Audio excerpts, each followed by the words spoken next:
right, that's not even the broadcasting I was talking about, but that's good enough. That's Paul Pierce on ESPN. This is a little bit of a soapbox thing, but, you know, we watch so many games on TV and are subject to so many broadcasters and broadcasting approaches that, I don't know, I just feel it's important to point out when it's done right. And the NBA blows every other league out of the water when it comes to their commentary. It is by far the best, by far the most critical, by far the most incisive, by far the most, they take the most chances in terms of personalities. I mean, we play this stuff on TNT all the time where Barkley and Shaq are about to throw down on the set. Whether they're chucking, and again, this is what they said to each other, throwing chicken wings at each other or picking up that plexiglass and whipping your ass with it. Like that was last week, right?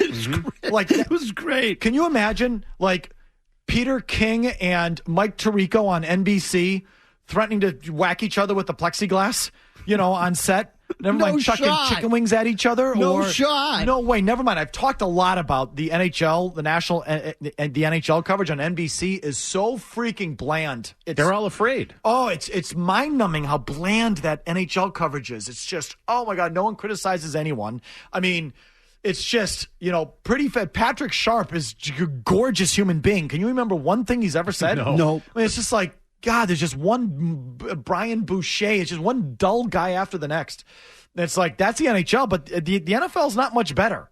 I mean, they don't have any flamethrowers on there, and there's no real back and forth. There's no real critical analysis. And that Fox set is even worse than ever. Terry Bradshaw has to get off that thing. He can't even talk. Hee-haw grab ass. It's just hee-haw grab ass. It's just brutal. But the NBA, like, the TNT is the gold standard. But the ESPN crew gets after it, too. Pierce gets after it. Yeah. They put Perk on there, right? He gets after it. They rip guys. They criticize guys. They go back and forth. And it's like, good, you know, that goes back to the NBA itself.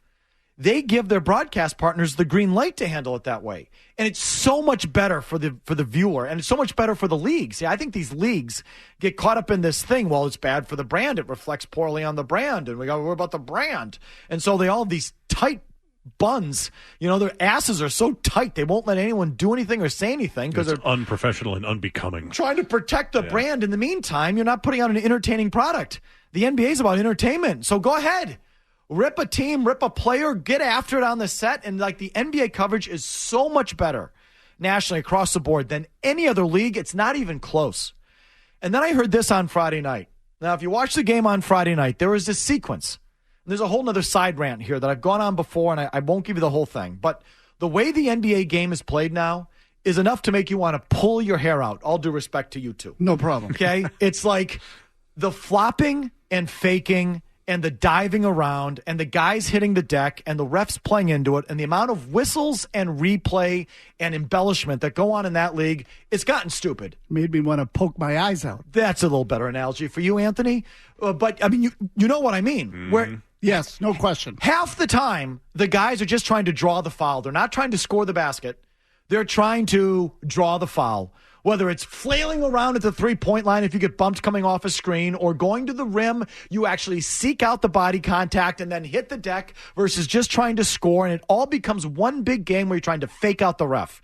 It's gotten the NBA has gotten painful. Like, they've got to look at something there, because the flopping and the faking and the number of times these guys hit the deck, it's freaking embarrassing. And I find myself screaming at the TV, will you just play? Just play. I mean, good one last night. Did you see Dragic draw a foul on a rebound underneath the basket where he literally did? Smart does this all the time too. There's a way to hit the deck where you flap your arms like, you know what I mean? If you're watching, you know like what I mean. Penguins. Like a penguin, Yeah, right? yeah. I'm just thinking the same thing. It's like you're standing at the edge of a pool and you've got pushed in and you weren't expecting. You're trying to gain your balance, so you. You know, of course they blow the whistle. You know, total fake, total flop. It's just so frustrating. It's painful. It's gotten stupid. And Jeff Van Gundy called the league out on it. End of the second quarter, Kemba Walker out on the perimeter with Goran Dragic. It became like a comedy show of flopping. I remember this. Where I think Kemba got his hand in there, or Dragic got his hand in there. Dragic sort of got him on the arm. Kemba Walker snaps his head back. You know, like he got, pounded in the face, which he didn't. Then Dragic sort of like flails around like he got nothing, and no one got anything. And meanwhile, we're sitting there watching this replay for 7 minutes, and Van Gundy let the league have it. Let me hear it, Jimmy. as Dragic picks up the personal. Another conference between two of the officials. Let's hear what they're talking about. They're going to review. Who's calling for this review? I think they just want to irritate you. And we fully support that.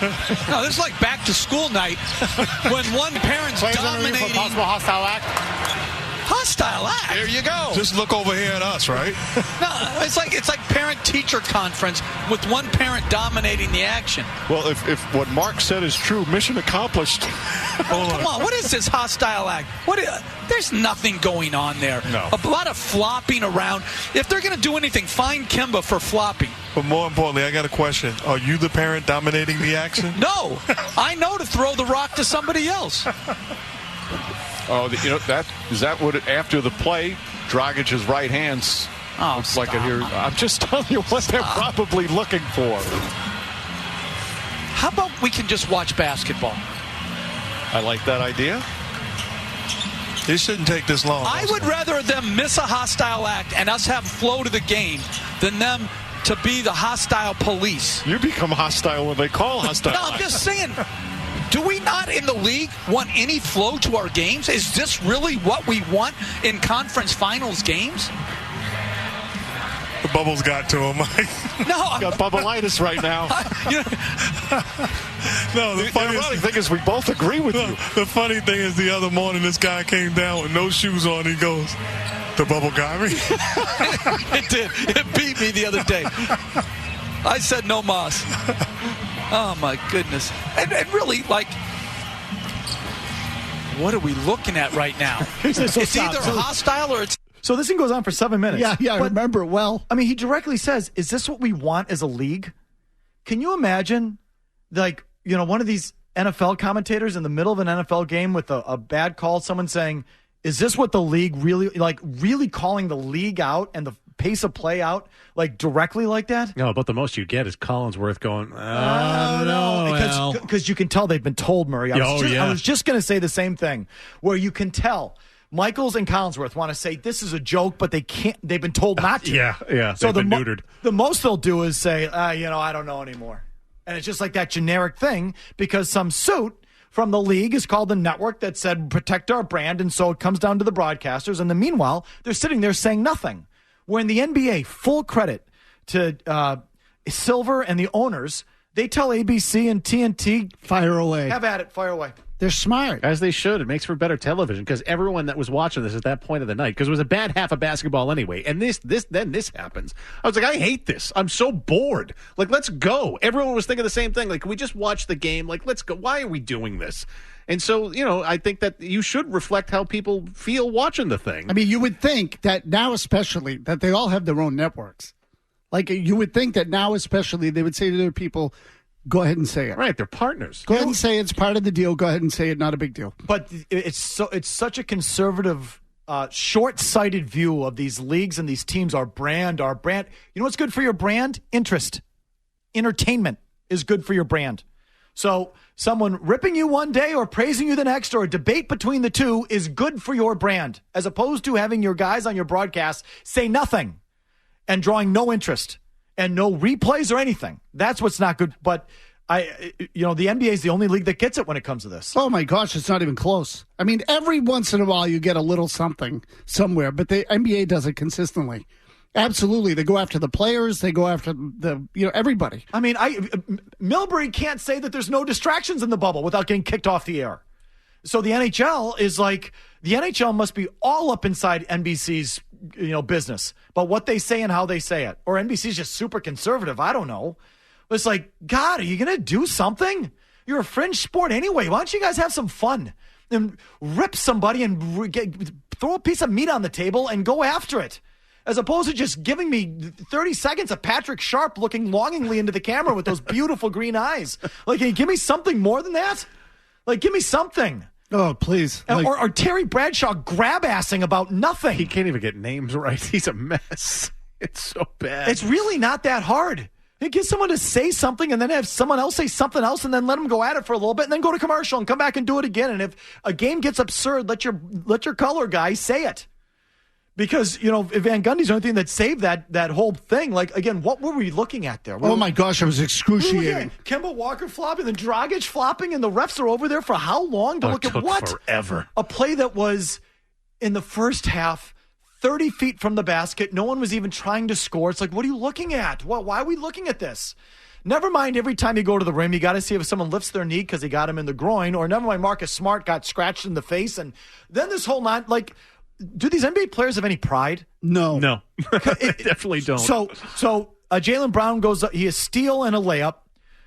Jimmy Butler clips him on the way down, just kind of brushes his feet. This one bugged. I'm glad you brought this up. This bugged the crap out of me last night. Jaylen Brown, so just sort of a little bit undercut, just a little bit, not badly. Jaylen Brown goes down, stays down. Oh, my God, in agony. Meanwhile, the Heat go down to the other end, get an easy dunk because Jaylen Brown can't get up and rejoin the play. He's too busy trying to draw some sort of foul. In an elimination game. They go to commercial. They come back. Jaylen Brown's just fine. Just fine, not a scratch. These players become more concerned with drawing the foul or the flagrant or the replay or something than just playing the effing. Just play. Can you just play? Oh, my God. It's infuriating. It's insufferable. Yeah, it's infuriating. It is. And again, I think it gets in the way of the aside from the drama and the shenanigans, it gets in the way of the compete. Totally does. Like that last night, that got in the way of the compete. Dude, you're trying to avoid elimination. Get up and run. Well, good for the only thing the NBA has right in that whole situation is they let their broadcasters call them out on it, where no other league is willing to do it. So there you go. Sorry for the phones. We had an issue here in the final plus hour. You want to catch up and call us on all this stuff? Call us tomorrow because we'll be back at 2. The final word, though, comes your way next. You don't want to miss this. Felger